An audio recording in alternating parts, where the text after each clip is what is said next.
So thank you for coming to Montana DevCon, Big Sky DevCon. Sorry, I'm a little nervous. I'm Cayley, Master Cahooter.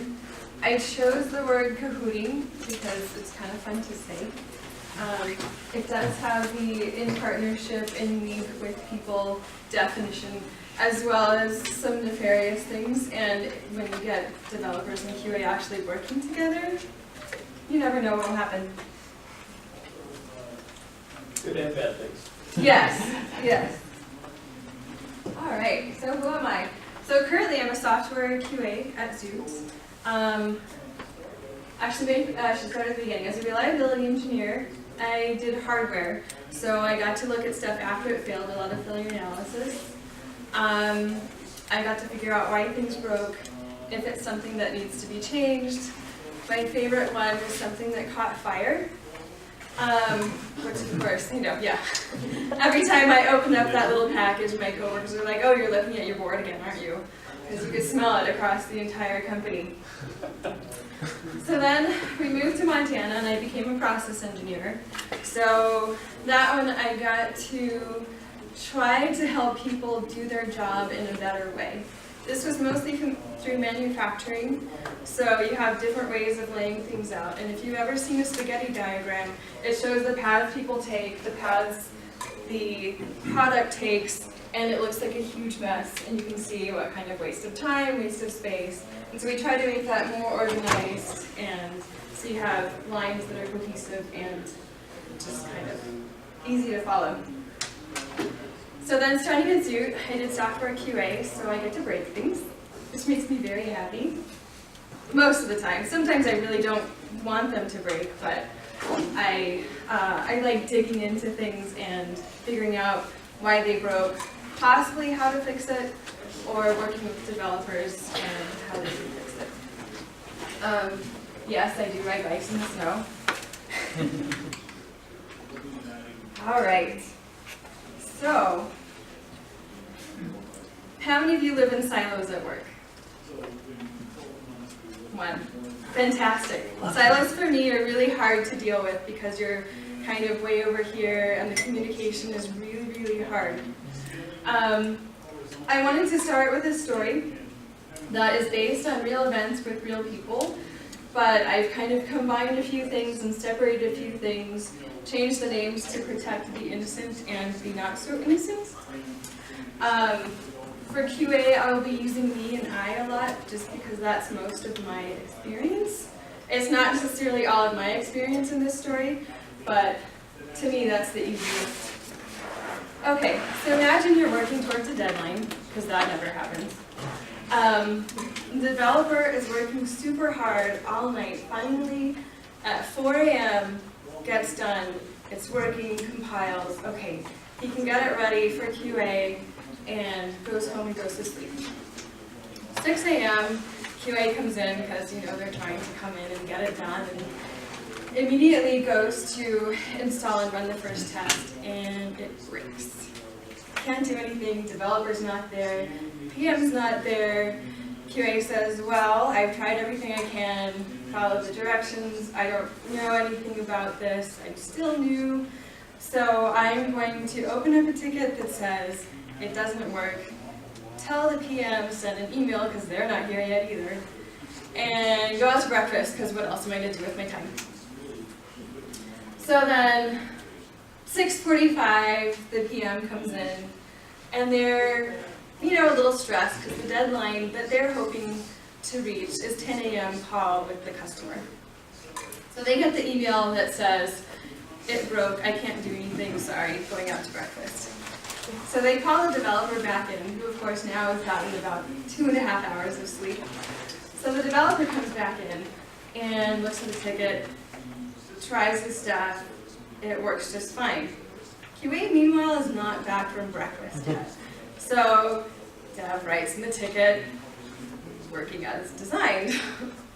So finally the QA comes back, tries it again. This is a new QA, so they're very good at following instructions, but not too comfortable with digging around yet. So QA comes back in, tries again, still fails. Notices that the developer is in, so walks over to the developer's desk and says, hey, this is what I tried, it's not working. Dev says, well, this is what I did. Obviously there's something different with the environments. So the dev helps figure out what the difference in the environments are. And it's another ticket that developer 2 has written and worked on, but hasn't gotten it ready for QA yet. So developer 2 is not in yet. So developer 1 and QA are saying, well, we're both here. Why don't we run some of your tests in QA that you were going to run it and make sure it's working as we expect. So they get through quite a few of the test cases. And then developer 2 comes in and, so the 3 of them get together and work together and figure out, make sure everything's working, get all of the packages together, and send off to QA. Meanwhile, QA says, I don't want the next person down the line to have the same problems I did. So I'm going to add a comment to both of these tickets that says they're dependent on each other. Install this one first, or this one won't install, but we need to have both in order for the code to work. So they finally get it installed, everything's tested in QA, 9:59 and 59 seconds, they ping the PM and said, we're good to go. PM, of course, is excited, they can tell the customer that yes, we're completely on schedule, no problems here.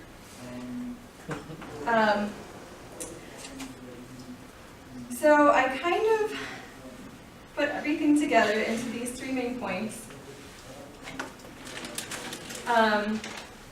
Know yourself. So this is kind of know your stress points, know how you work, know how you can communicate. Know your neighbor. So know the people you need to work with, figure out how to communicate with them, and kind of know their strengths and weaknesses so you can hopefully help them use their strengths to counteract your weaknesses. And then last, to put all this together into communication.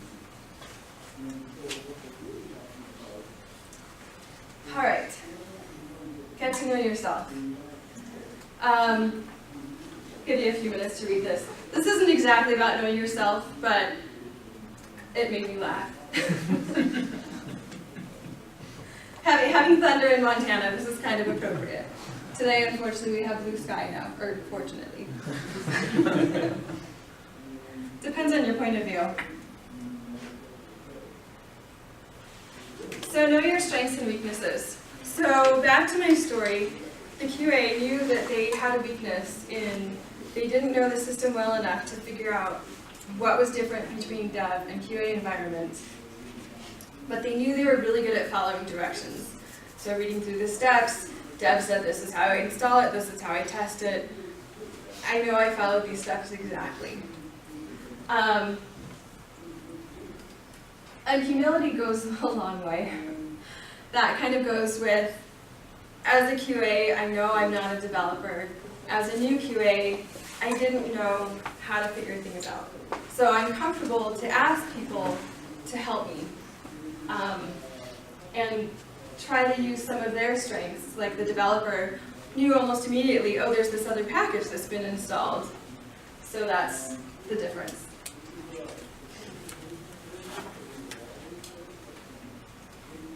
Don't be afraid to ask.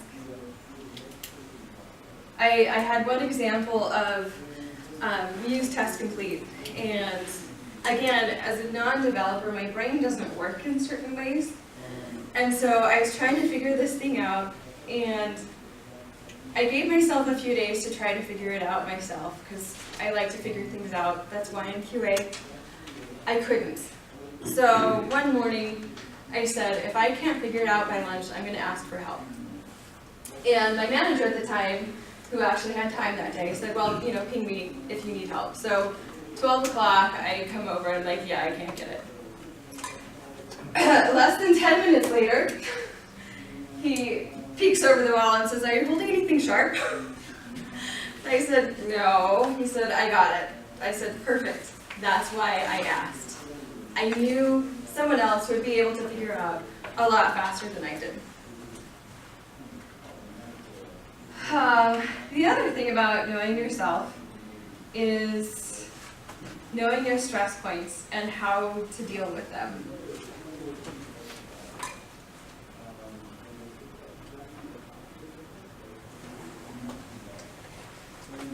Time stress. You experience time stress when you worry about time, or more likely the lack thereof. Nothing like deadlines that suddenly appear or that you know about, but you don't get to work on things until later. You worry about the number of things you have to do, and you fear that you'll fail to achieve something important. You might feel trapped, unhappy, even hopeless. Common examples of time stress are worrying about deadlines, or it's even as simple as rushing to avoid being late for a meeting. Next one, is anticipatory stress. So that was me thinking about this talk all week.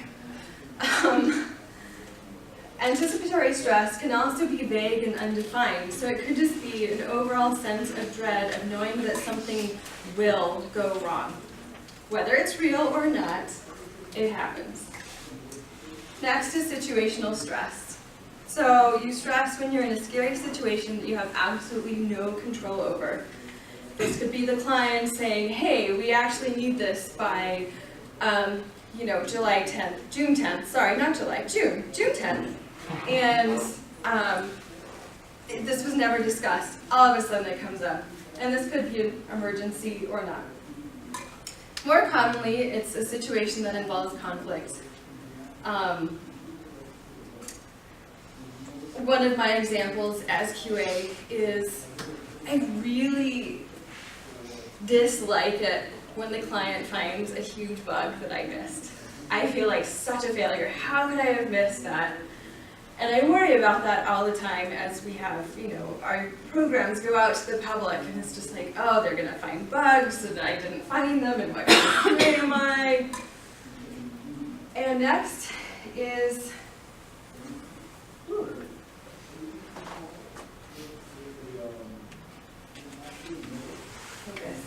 encounter stress. Usually revolves around people. This is stress that you feel about interacting with a certain person or group of people. You might not like them, or you might think they're unpredictable. Like said client who said, I need it by June 10th. Encounter stress can also occur with that client who was also just told that their deadline moved, which is why they pass it on to you. So you get just stress everywhere. So one of the ways that I try to work out my stress at work is taking a walk. Get away from the computer. You can go get coffee. It's beautiful outside. Take a walk outside. And I'm going to make you guys wake up and tell me something about a way that you can get rid of stress at work. A ping pong table at work. Nice. Pretty good. Foosball table. Foosball? We have a golden tea arcade. Nice. I'm actually, I'm a big anticipatory stress guy. Mm-hmm. So oftentimes it'll be the Sunday before work or something, and I'm thinking about all the things I have to do during the week. And sometimes I'll just sit down, I'll look at a Trello board, or I'll make a list of the things that I have to do, and I'll just run through all of that and write it out, or just talk through it, and that helps me so much. So. Yep. So I'm also QA and kind of a perfectionist, so I just go, oh my god, it's not perfect. I just overdo this fact that nothing's perfect. And Mm-hmm. Yeah, sometimes I have to okay, it's okay. You're not gonna catch everything. One of the other things I do with the anticipatory stress is if it's a meeting with, say, my manager or the VPs, I think about, okay, what is every possible way that this can go, and how would I deal with each way that they'll say. Sometimes I still get surprised. But it helps, you know, okay, if they say yes to the raise, then that's good. If they say no to the raise, then what can I respond with and say, well, can I have vacation instead? Or why, what can I do? Another thing, one of my coworkers always has fresh flowers. So I like to go over to her desk and smell the flowers. Cat pictures. Cat pictures are good. All right, on to knowing your neighbor. Happy hour. I like happy hour. I like wine, so that helps. But also, it's a way to get to know your coworkers without being in the work context. If you're not able to do that, even in the work context, all these tricky features that PowerPoint has that I don't use very often. So I like to get to know people. I like to talk to them about outside of work stuff. So like Wes, I know you go mountain biking. Hey, did you ride this weekend? Start the conversation with something that's not work related. So you get to know the person as a person. It makes them a lot easier to approach when you need something, or when they need something, they're more comfortable to approach you. Another main point, we really are on the same team, and we have the same goal. So you were talking about you work in a silo. So if you do have the two different silos, you are still part of the same company. You have the same goal of hopefully happy customers that come back for more. It really is not us against them. Sometimes it feels like it, but yeah. The other thing about getting to know each other, and especially your coworkers' stress points. I have one that I know exactly how to approach when I need something. I'll go over and say, do you have 5 minutes? If he says no, I walk away. If you don't walk away, you might have an explosion, which doesn't help anyone. After that 5 minutes, or however, if they respond that says, yeah, hey, give me half an hour and then come back, they are absolutely willing to help me because I let them have their time. There's some people that, you know, they say, well, if I have my headphones on, don't disturb me unless it's like super duper important. I feel like I get a lot better responses when I approach people that way instead of just, hey, it's not working. Hey, I need this. Hey, you're late. So all of this comes together to communication. I really like this one because it shows the different interpretations of things. I hadn't seen the ice wing before. That one kind of made me giggle. But you can see, with the lack of communication and interaction, this is the different results you can get. So sometimes when, say, the PM says, or the client says, I want this, PM says they want this, Dev creates this, QA tests this, none of them match. Give it back to the client, client's like, well, that's not what I wanted. So, they got a roller coaster instead of the tire swing. And they had to pay for the roller coaster, of course. All right, so some quick notes. Then make sure you're specific in your repro steps. This goes for customer service. Hopefully your clients can do this as well, and QA, and even dev. I've had some of our developers will actually open tickets with stuff that they find. And sometimes they'll open the tickets just so they have something to charge against that they fixed. Other times it's, well, we know this needs to be fixed. Here's how you get it to happen. I don't know how many times where the customer comes back and says it didn't work. Well, did you try this? Did you try unplugging or replugging your computer? Dev, if you can't get it to fail, ask. if the developer in my original story wasn't able to communicate with QA and say, well, it works for me, why doesn't it work for you? The communication is important. I don't know how many times, with the different environments, Dev has stuff installed, QA doesn't, or QA has something different installed, and they just don't work the same.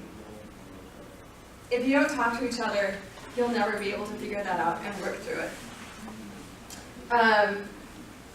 QA, if it isn't working as you imagine it should, ask. One of our tools is building web pages, and I am so not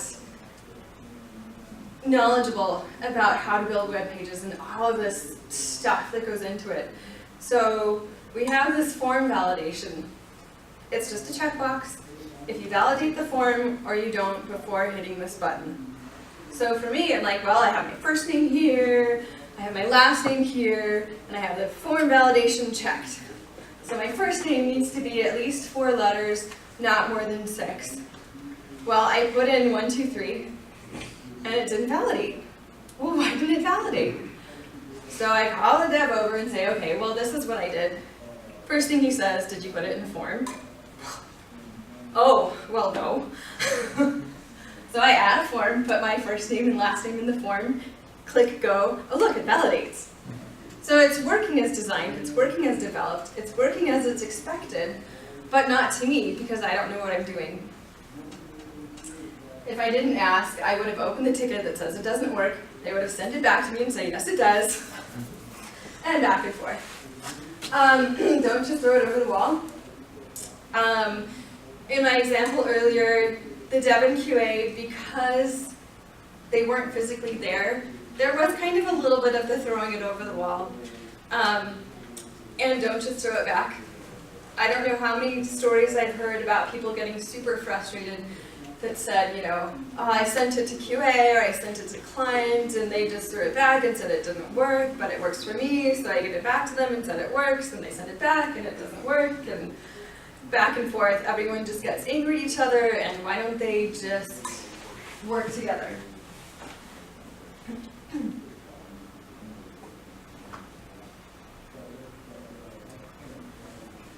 Ooh, sharing your tasks, struggles, and wins.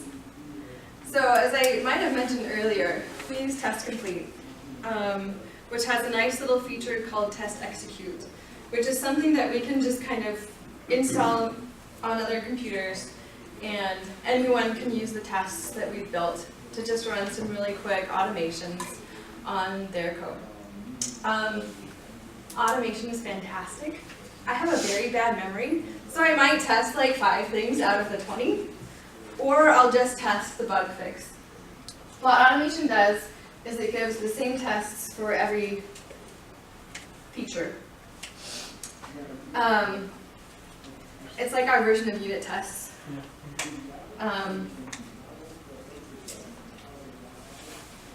Let's see. Test scripts. Sharing with the customer and your team what you plan on testing, how you plan on testing. It's really helpful so they kind of know ahead of time what you're looking for. When I first started at Zoot, I was on a client team and we were just about 6 months before going to production. And we were super, super far behind in QA.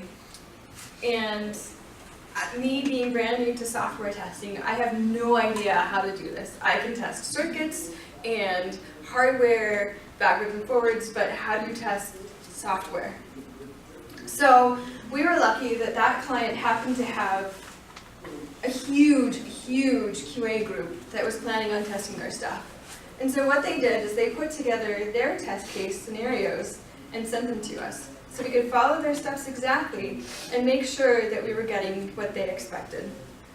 That's a lot less frustrating for the customer too, as the customer says, well, we told you we were going to run this test case and it breaks. That's so frustrating. This works with other teams, not just Dev and QA. Client support. If the client support knows how you've tested things, if the client and the client support can communicate about how it's working, how it's not working. Yeah, HR, project managers, communication is key. The struggles. If I didn't share my struggle with Task Complete and get help, then I would have been struggling for another week or two. We have stand-up every morning that we talk about what we're working on, if we have new blockers. Sometimes we even have, hey, I had a win yesterday, I figured this out. I don't know how many times during stand-up someone has said, hey, I have this problem and I'm working on this, and another developer says, oh, hey, I think I have something for you. Or someone says, hey, I figured this out yesterday, and person B is like, oh, I'm working on that. Awesome, I'll come talk to you afterwards. And you can work together, get stuff done faster, and a better job. So with all of this combined, we have Cahooting success. Starting back at the beginning, know yourself, your strengths, your weaknesses, how you communicate, know your coworkers, how to communicate with them, and have fun with it. Any questions?